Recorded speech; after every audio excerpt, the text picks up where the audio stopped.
Bom dia a todos e a todas. Dando continuidade à segunda semana de cuidados paliativos do Hospital Universitário da USP. Para começar o dia, nós vamos ter a palestra sobre cirurgia paliativa, quando indicar e o que esperar. O nosso palestrante é o Dr. Paulo Sérgio Martins de Alcântara. O Paulo, ele tem graduação em Medicina pela Universidade Federal do Paraná, residência médica em Cirurgia Gastroenterológica e Cancerologia Cirúrgica, mestrado em Oncologia e doutorado em Clínica Cirúrgica pela Faculdade de Medicina da USP. Também ele fez o curso PALIUM, de orientação em cuidados paliativos. E também o Paulo Sérgio é cirurgião aqui do Hospital Universitário.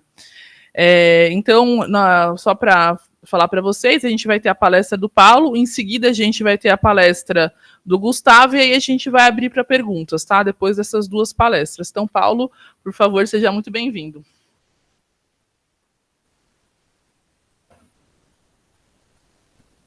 Obrigado, bom dia.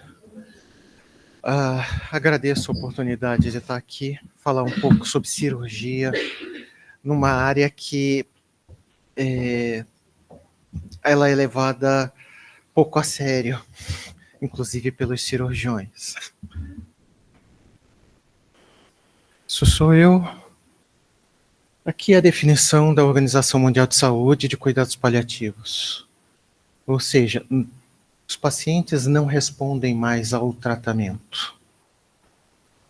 A melhora, a busca é da qualidade de vida e não da cura. Quando nós pensamos em cirurgia paliativa, você pergunta para os cirurgiões, eles dizem que eles não fazem cirurgia paliativa. Eles dizem que eles fazem cirurgia sempre com intenção curativa. Mas, de acordo com a Organização Mundial de Saúde, nós temos uma área grande para cirurgia paliativa. 2/3, 1/3 é de câncer, 1/3 da cirurgia cardiovascular e o resto de outras patologias em que você tem oportunidade de usar a cirurgia para melhorar a qualidade de vida, tanto do paciente quanto da família. A cirurgia paliativa, por definição, tem objetivo a melhora da qualidade de vida sem preocupação com a extensão da vida. Se existe extensão da sobrevida, isso é apenas uma consequência, não uma busca objetiva. Em oncologia, que é a minha área, a maior parte das cirurgias são paliativas. No Brasil, então, não se fala, porque o atraso diagnóstico, o atraso em se chegar a uma unidade que possa fazer o tratamento, transforma a maioria desses pacientes em pacientes que vão fazer um tratamento paliativo. Poucos, atualmente, vão para um tratamento curativo. Em outras doenças, pela mesma situação no Brasil, ocorre o mesmo problema. Você pega pacientes em que você já tem complicações, que você vai tratar as complicações cirurgicamente e não a doença em si.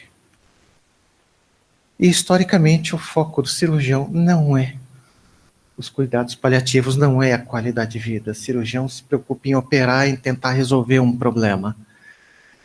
Mudar essa mentalidade é um esforço bastante exaustivo. Você falar para um residente que ele vai ter que pensar que vantagem o paciente leva na cirurgia que ele está indicando é algo que ele ainda não compreende e que ele não aprende na residência. São pontos críticos: o paciente, a família, o próprio cirurgião e as urgências e emergências. No paciente nós temos aquilo que ele acredita. Muitos acreditam em milagres, que Deus vai fazer o milagre para ele, que ele vai ficar curado no final. Então, propor algo que não é curativo, muitas vezes é bastante problemático. Os desejos dele, a falta de conhecimento e como é que está o emocional dele, se ele é um cara que vai aceitar tudo, se ele é um paciente que vai lutar por ele. é algo que a gente tem que descobrir quando avalia esse paciente. Conheço um colega nosso que o pai fez o diagnóstico de um câncer de pâncreas, que foi considerado metastático e ressecável por um grande cirurgião, e ele, por opção, alguém com condições e conhecimento, resolveu que não ia tratar, que ele ia cuidar dos netos e levar os netos na Disney. Mas foi uma opção dele. Poucos dos nossos pacientes têm essa opção. Então a gente tem que dar as opções ao paciente.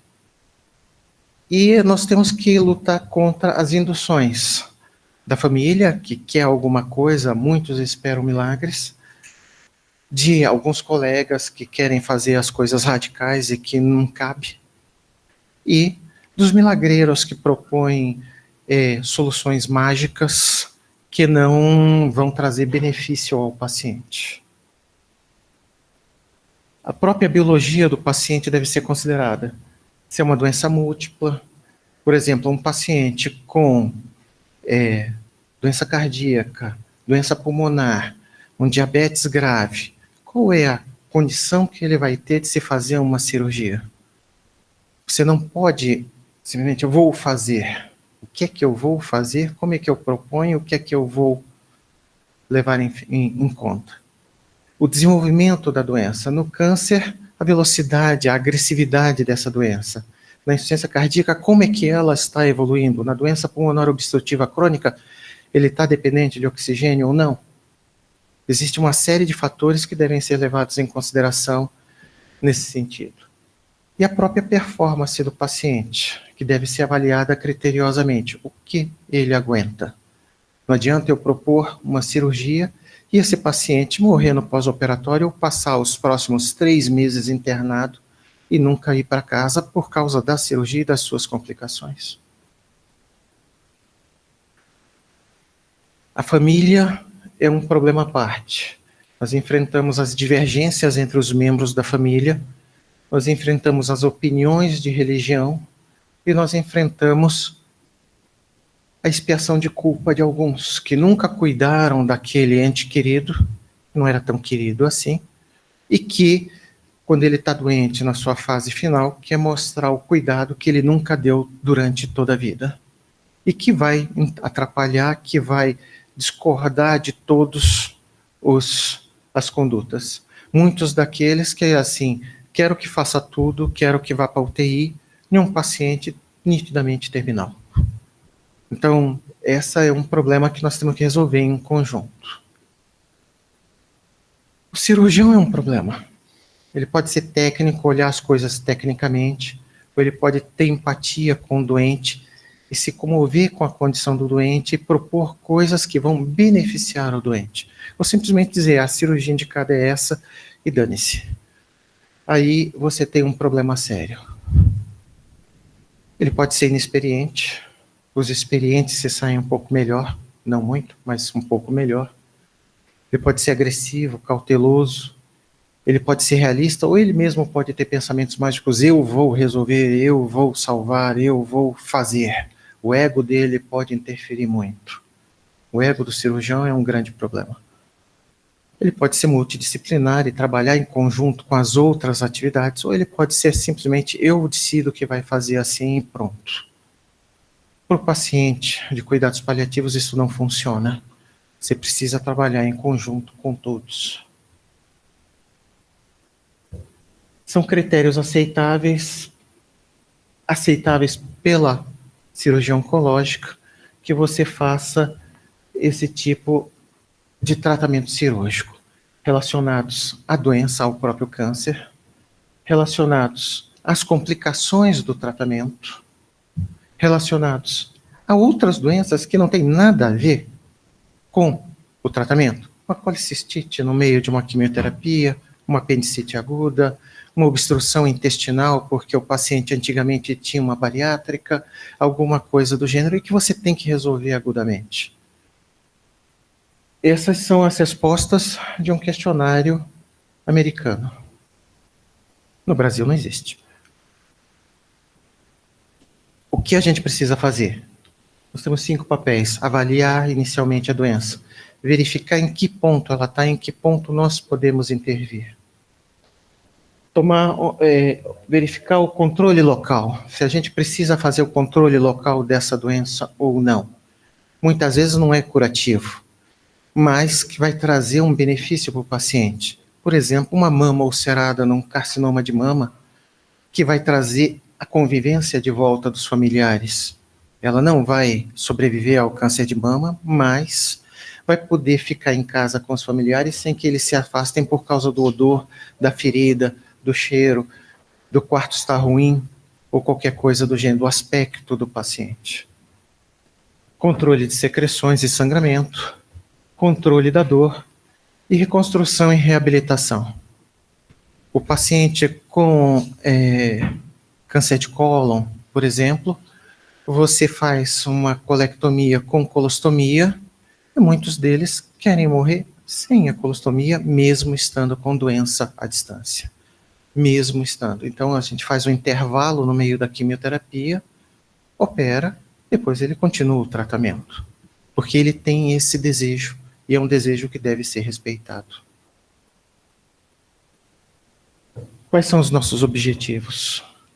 Melhorar os sintomas, às vezes melhorar o intervalo livre de doença, e a gente tem alguma intenção, curativa ou paliativa? Isso a gente deve discutir com a família, com os outros colegas, o oncologista clínico, o cardiologista, o pneumologista, o gastroenterologista, nas doenças de Crohn, nas doenças imunológicas crônicas.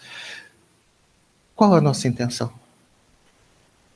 Eu não vou curar o doente, mas qual a nossa intenção, até onde eu posso chegar, discutindo isso em conjunto com todos. Não adianta nada querer fazer sozinho, vai dar errado. A gente tem que pensar no controle de sintomas presentes ou futuros, controle da dor, manutenção da independência, melhora da imagem corporal, diminuição dos cuidados com o paciente, higiene é importante. Às vezes fazer a colostomia é importante. Apesar de ser uma bolsinha, vai permitir a higiene desse paciente de um modo mais prático do que deixá-lo evacuando pela casa o tempo todo, porque ele não tem controle mais sobre seu esfíncter. Facilitação dos outros tipos de tratamento, colocar Portovac, colocar outras próteses e órteses. Aqui a gente enfrenta um problema. Não existem estudos. Os estudos em cirurgia paliativa são extremamente difíceis de realizar. Poucos cirurgiões se propõem e enfrenta bastante dificuldade com as comissões de ética médica, porque são condutas individuais, são condutas pertinentes a cada situação que o paciente passa. Você não decide como protocolo, se adapta uma conduta geral para o paciente. Pergunta final é, que vantagem Dona Maria leva? Se não leva vantagem, não deve ser feito. As complexidades, a morbidade, inclusive financeira e social, deve ser levada em conta. E a biologia da doença. Doenças muito agressivas, você tem que repensar muito para ver se você vai fazer alguma coisa ou não. As decisões estão numa balança. A condição do paciente, o tamanho da cirurgia de um lado, todas as complicações, inclusive sociais e familiares, do outro. Não adianta você levar o paciente, ele viver mais 10 anos, a menos que ele queira, tetraplégico, com uma traqueostomia associada a um ventilador. Isso vai trazer um transtorno grande para a família, um custo extremamente alto. E o que vai melhorar a qualidade de vida dele? Isso é uma decisão que ele, o paciente, tem que tomar. Nós temos que trazer o paciente para a discussão da cirurgia. Às vezes explicando lenta, demoradamente, o que é que vai ser feito, o que é que vai ser deixado de fazer, o que é que ele vai enfrentar. Pesa, porque você já sabe quais são as complicações possíveis que ele poderá ter ou não poderá ter, quanto tempo ele vai ficar internado. Porque a medida do sucesso está aqui. É essa a balança que a gente tem que levar. Quantos dias ele vai ficar fora do hospital, em casa, com conforto. Não adianta nada eu operar, ele passar os últimos dias dele com um monte de catéter, tubo, ventilador ou o que seja, dentro da UTI, longe dos familiares. Esse caso que eu conheço, ele preferiu, ao invés de sofrer tudo, e cuidar dos netos. Foi uma opção dele. Argumentos a favor. Pode aumentar a qualidade de vida e controlar os sintomas, que é o objetivo principal que nós temos da cirurgia. A redução do volume tumoral pode dar, nos casos oncológicos, uma melhor resposta à quimioterapia, prolongar a sobrevida e melhorar a qualidade de vida por tabela. Alterar a cascata metastática, removendo o tumor primário, removendo a metástase, removendo aquilo que complica. Isso aqui, teórico, muito teórico, era uma antiga proposta, argumentação, está perdendo seu efeito. Argumento contra. A sobrevivência é impulsionado pelo tratamento da doença metastática. É a doença metastática que determina a sobrevivência na oncologia. Na doença pulmonar e na doença cardíaca são as suas complicações, a quantidade de medicação que se usa, o que se faz. Os pacientes muito doentes podem não tolerar a cirurgia e vir a óbito. Você está induzindo ao óbito ao invés de melhorar, deixar o paciente hospitalizado mais tempo, deixar ele mais doente do que ele já estava, que ele fica doente antes de melhorar com a cirurgia.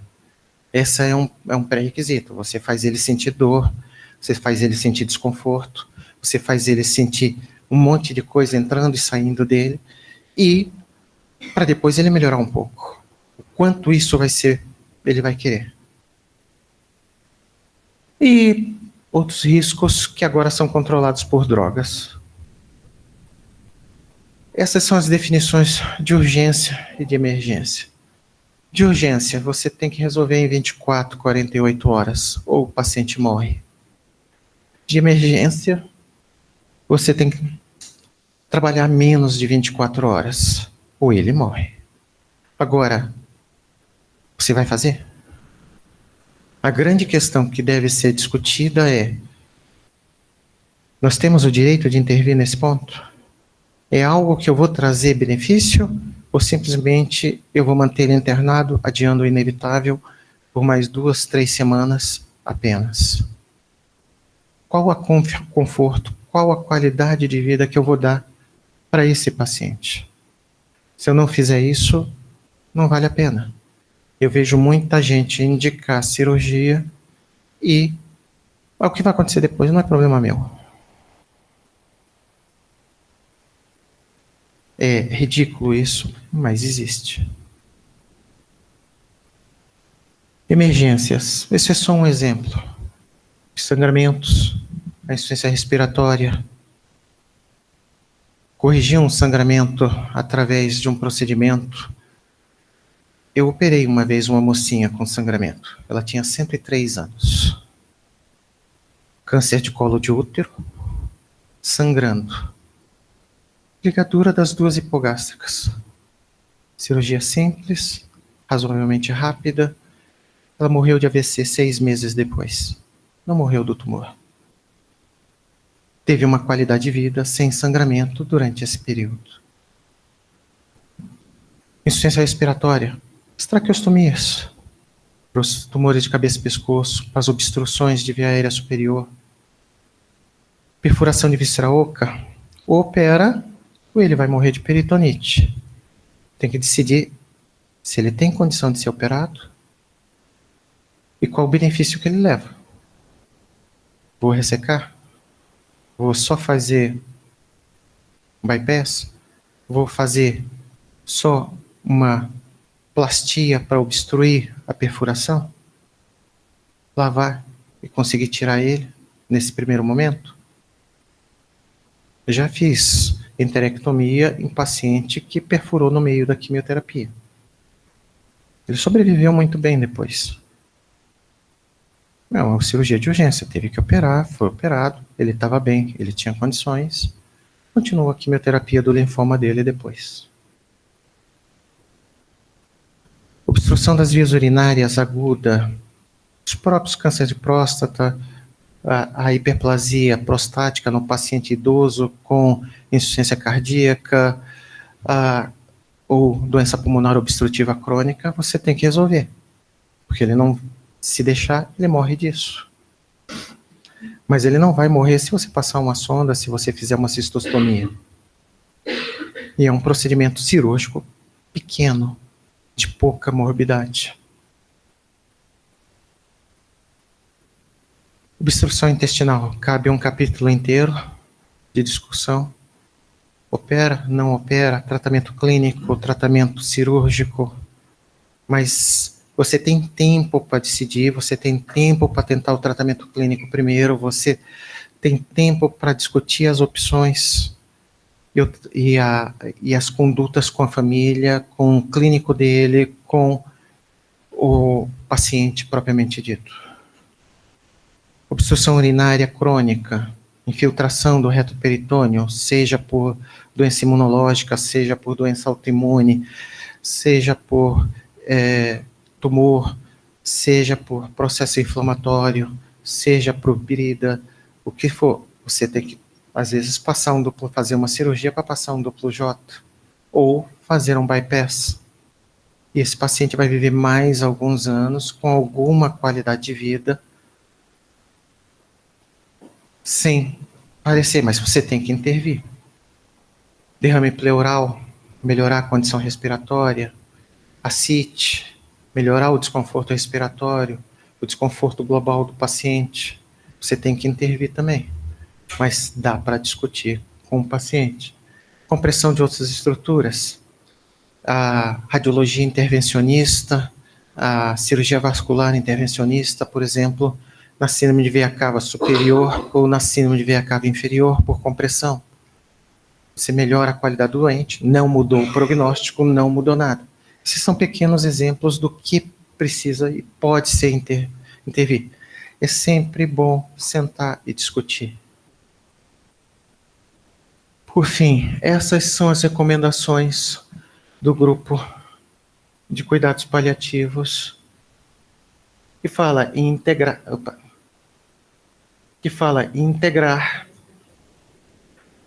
para os cirurgiões, buscar integração, buscar treinamento avançado, fornecer educação, principalmente em controle de dor.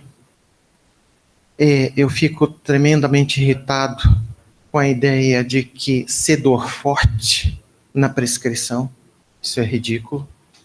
O paciente tem que se sentir desconfortável, mas não pode sentir dor durante a sua internação.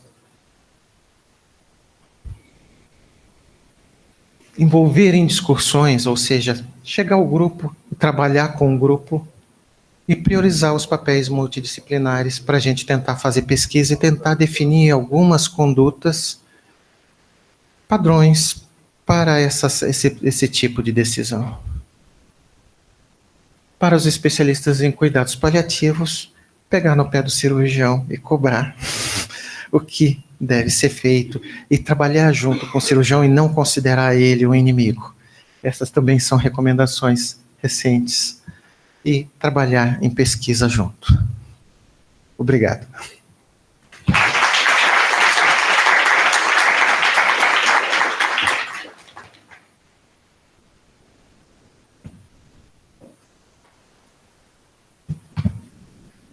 Obrigada, Paulo Sérgio. Acho que a gente pode abrir para perguntas, como acabou um pouquinho antes, agora, né? Porque às vezes o pessoal online também tá se programando para as 9h. Presencial, quem está aqui, quem está online, quer fazer alguma pergunta?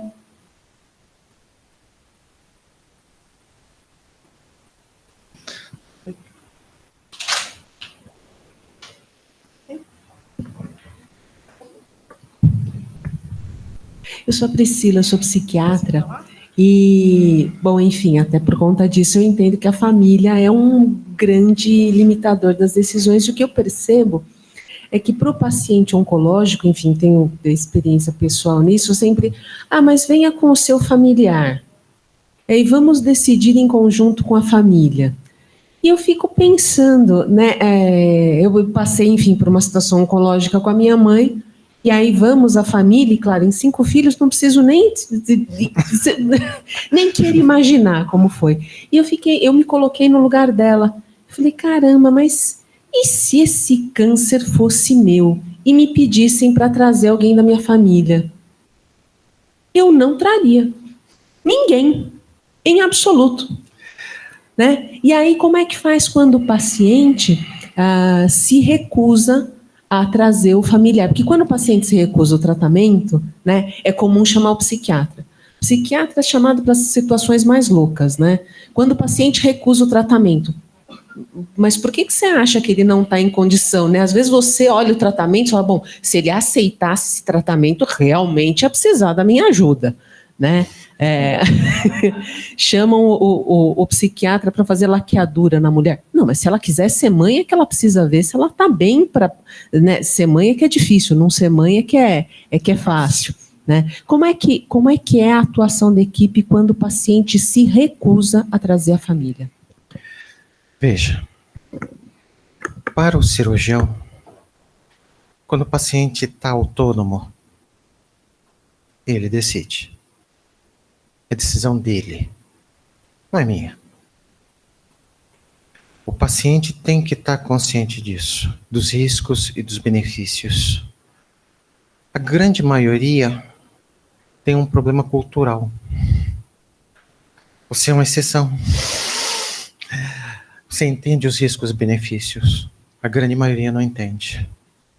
Então a gente traz a família para trabalhar junto esses riscos e benefícios no sentido de ver se todo mundo entendeu isso.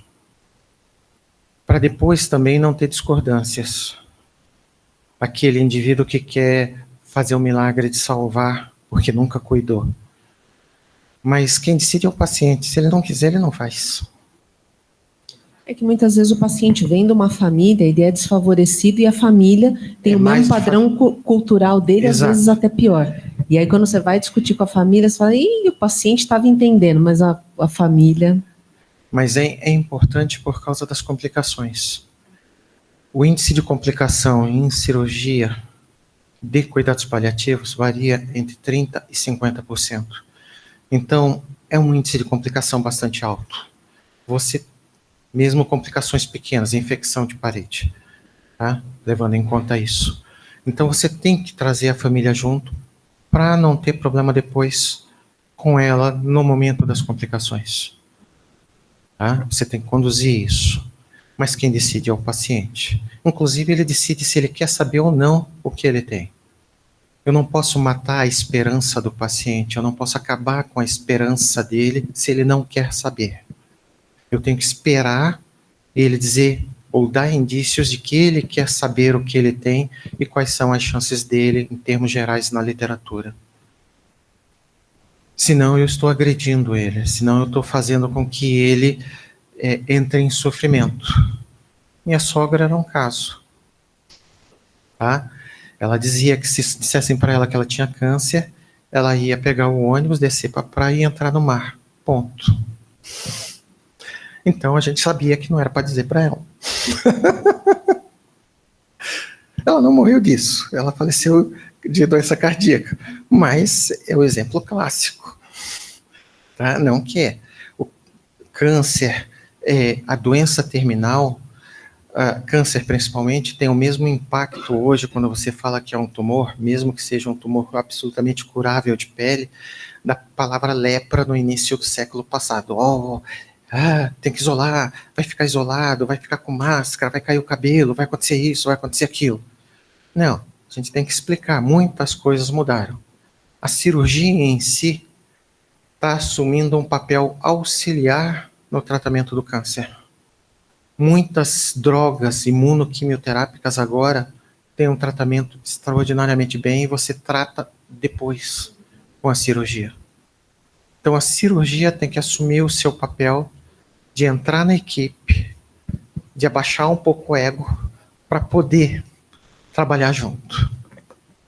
Mas tem que trazer a família, porque alguém tem regra brasileira, para internar precisa de alguém, para sair embora precisa de alguém. Não dá para fazer alta sem alguém acompanhando. Eu tenho duas pessoas como levantada no online, mas eu vou fazer o papel do advogado do diabo, tá, Paulo? Você desculpa, mas faz parte aí. O que acontece muitas vezes, falando da nossa realidade que a gente vê aqui, é que às vezes conversa com a família e não conversa com o paciente. Em que sentido? Óbvio que o paciente vai saber que vai operar, mas ele não sabe os objetivos da cirurgia. Muitas vezes é uma cirurgia que não é curativa, a gente sabe que não tem chance nenhuma de ser, o paciente não sabe e a família sabe. Por isso que a gente coloca que isso deve ser aqueles 5 princípios iniciais. Você deve discutir com todos quais são os objetivos que você pretende atingir com a cirurgia. Não simplesmente estou indicando. A discussão do que você pretende atingir. Quando você vai numa cirurgia plástica, você tem um objetivo claro. Vai esticar a pele, vai levantar a mama, vai diminuir, vai aumentar. Mas você tem um objetivo e espera esse resultado. Na cirurgia paliativa, esta mesma regra deve ser seguida. Você deve discutir quais são os objetivos que você pretende alcançar. O que eu enfrento o grande problema é na urgência, porque discutir isso no meio de um pronto-socorro é difícil. Mas você deve tentar discutir com o paciente. Vamos tirar da urgência e depois vemos o que fazemos. Mas no ambulatorial, cirurgia eletiva, paliativa, deve ser planejada igual qualquer outra cirurgia, com objetivos nítidos a serem alcançados. No nosso caso, a medida é quantos dias fica internado versus quantos dias fica em casa, em qualidade de vida boa. É esse o objetivo que deve ser atingido, com ciência de todos. Muitas vezes o paciente não quer saber, aí você discute com a família, mas em algum momento ele vai perguntar. Daí você tem que ter a sensibilidade de perceber esse momento e discutir com ele. Geralmente, a gente quer a família, alguém querido, ele chama alguém querido junto para poder ter um apoio emocional. Mas ele pede, ele pergunta. Alguns são bem, quero saber o que eu tenho. Primeira consulta. Eu sei que eu tenho isso. Qual é o que propõe? Alguns fazem isso. Não muitos. Ainda existe o tabu. Mas existe aqueles que querem saber. Então, a gente conduz de acordo com o paciente. Não de acordo com o meu desejo. Obrigada. Maurício está com a mão levantada no online.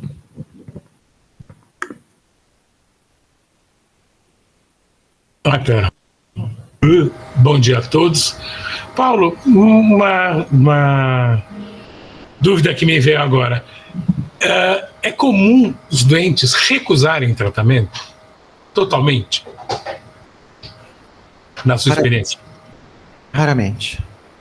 Porque quando eles chegam com sintomas que eles querem melhorar ou abolir. Eles vieram por causa dos sintomas. Alguns recusam, já tive casos assim. Alguns recusam por questões religiosas. Não querem transfusão. Já tive paciente assim. E faleceu sangrando porque não queria operar. Paciência. É um desejo do paciente que deve ser respeitado. Obrigado. Obrigada. Maiara levantou a mão também online. Bom dia, Dr. Paulo. Obrigada pela palestra, pela explicação. E eu fiquei com uma dúvida, se já tem estatística, se é fácil de quantificar, imagino que não, né? mas o que são a quantidade de cirurgias paliativas, quantidade de cirurgias que, né, se pretendem uma cura, e tanto aqui no hospital ou no país como um todo, queria saber um pouquinho das estatísticas. No Brasil, não. No Brasil, você vê uma ou outra estatística de serviço, muito pouca. A do HU, em oncologia, eu pretendo, estou montando o trabalho retrospectivo para ter uma ideia desse número, tá? Eu ainda estou na fase de montar a estrutura para submeter as comissões de ética à comissão de ensino e pesquisa, tá? Mas no Brasil, como eu disse, cirurgião diz que não faz cirurgia paliativa. Então fica esse negócio, não fiz uma cirurgia paliativa. Nitidamente que fez, mas não leva em conta. E do mesmo jeito não se tem os custos dessas intervenções, nem o quanto ela economiza ao sistema de saúde. Porque ela economiza ao sistema de saúde quando bem feito. Isso já foi demonstrado nos Estados Unidos. Mas aqui no Brasil é tudo empírico. Eu digo, eu acho, não tem números. Pela sua experiência, 90% da parte oncológica a gente faz paliativo, 10% curativo, pela demora em chegar. Essa é a minha experiência pessoal. A média do paciente com diagnóstico do posto, chegar no ambulatório do hospital universitário é 9 meses. Isso tira qualquer chance de cura. Eu anoto isso no prontuário, sistematicamente está anotado. Então, a gente enfrenta esse problema. 10% a gente pega, foi um achado de endoscopia, foi um achado de colonoscopia, foi um achado de exame, em que se vai atrás e que se faz o tratamento curativo. Agora, a grande maioria é uma cirurgia paliativa. O problema é que quando chega para a gente, muitas vezes é uma paliativa com muitas complicações, pela queda do estado geral do paciente, pela caquexia acompanhada, pelas comorbidades maltratadas que esse paciente apresenta, e que você tem que compensar antes de iniciar a cirurgia. Então, é complicado. Mas o cirurgião não reconhece, mas 90% do que ele faz nas cirurgias oncológicas é paliativo. Na parte de cirurgia cardíaca também. Na parte de cirurgia idem. Só não existe outra... Desculpa, pode falar. Pode falar. Eu ia te perguntar se você vê que essa conscientização dos cirurgiões, se com essa movimentação dos paliativos, se está tendo, né, uma quebra de crenças, uma atualização de educação profissional, para que a gente tenha um maior número de cirurgiões aí também voltados assim, né, nessa linha da humanização e do tratamento como um todo, ou se você ainda acha que o foco é ficar mesmo restrito ali à cirurgia, né, ao seu objetivo técnico, digamos. Um problema sério que é no nosso ensino, na minha opinião, em que quem indica a cirurgia não é quem faz não é quem cuida no pós-operatório, quem cuida no pós-operatório não cuida ambulatorialmente. Então, cuidar do paciente integralmente como um todo ainda está muito difícil. Você vê isso no ensino. Alguns nós conseguimos interessar nesse sentido de trazer para ver, fazer pelo menos essa pergunta básica antes de começar um procedimento cirúrgico. Que vantagem esse meu paciente vai levar?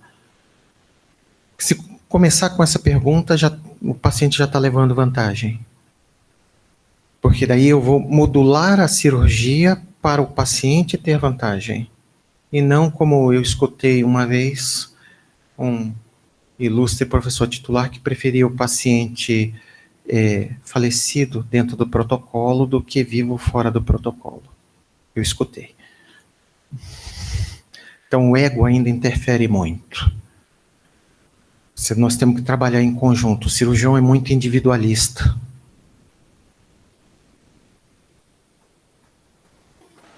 Obrigada, doutor Sérgio. Acho que não só cirurgião, né, mas se a gente pensar na educação como um todo, assim, a gente sabe que é um problema aí de cultura base, né, mas é muito bom saber que já temos, né, cirurgiões engatilhados, assim, e Gente, aos poucos vai tendo essa mudança, né, cultural aí. obrigado. Ô, Paulo, qual que você acha que é a chave para mudar a cabeça dos cirurgiões? Você acha que burro velho muda ou não? O velho muda, mas precisa de trabalho. Você precisa mostrar para ele que tem vantagem. Existe a história da introdução dentro da Harvard do Brigham Young pelo Halsted, do controle de infecção hospitalar.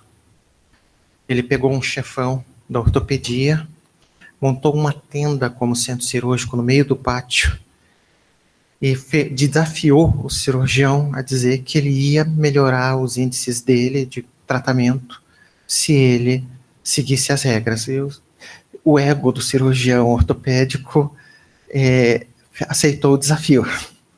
E o Halsted provou que melhorava o índice de infecção e diminuía o índice de amputação dos traumas naquela época pré-antibiótico terapia, com os cuidados de higiene, mas você tem que mostrar. E para nós falta número, falta estudo.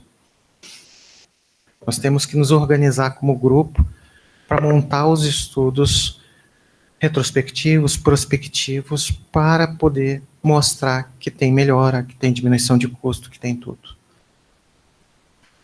Mais alguma pergunta? Nossa, tem desculpa. Oi, muito obrigada, viu, Paulo, ter você como parceiro nosso, né? E realmente a cirurgia é uma parceria que a gente precisa muito. E a gente tem percebido que tem mudado, então, só para a gente terminar assim com uma vibe mais positiva, né? A gente tem percebido que essa nova geração de alunos e residentes, eu acho que interdisciplinar, né? Não é só o pessoal da medicina, mas eu vejo isso, esse interesse por cuidados paliativos em todas as outras disciplinas da saúde, esse horizonte positivo, né? Então, nesse sentido, eu não sei se você também percebe que os novos residentes de cirurgia estão mais abertos a esse pensamento paliativo. Eles estão mais abertos a aprender e ver, mas eles precisam de números. Eles abertos estão, mas eles assim não se convencem facilmente só você dizendo, explicando, dizendo, tem que fazer desse jeito porque é melhor. Eles vão perguntar o porquê é melhor. Quais são em que você se apoia para dizer que é melhor. Então nós precisamos mostrar isso para o paciente, para esses alunos. Ainda falta. Então, vamos encerrar essa palestra. Paulo Sérgio, mais obrigado uma vez agradecer. Muito obrigada.